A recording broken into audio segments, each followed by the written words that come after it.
Let's be real. Dati, okay ang 8 to 5 job. Makakasurvive ka, may savings ka, may konting luho pa.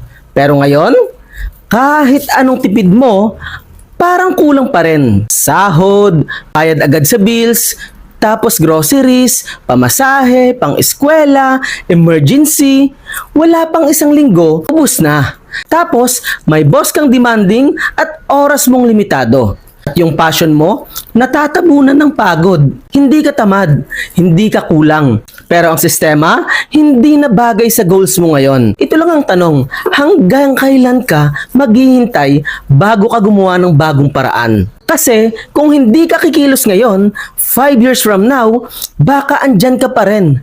Pagod, stuck, nagtitipid at nagtitiis. Alam mo, hindi mo kailangan iwan agad ang trabaho mo.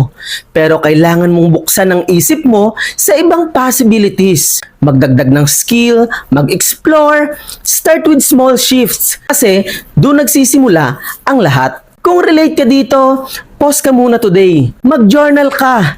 Tanungin mo sarili mo, ano ba talaga ang gusto ko sa buhay? At anong first step ang kaya kong gawin ngayon? Kung gusto mo pa na ganitong mindset shifts at real talk, follow or subscribe para updated ka sa mga bagong videos ko.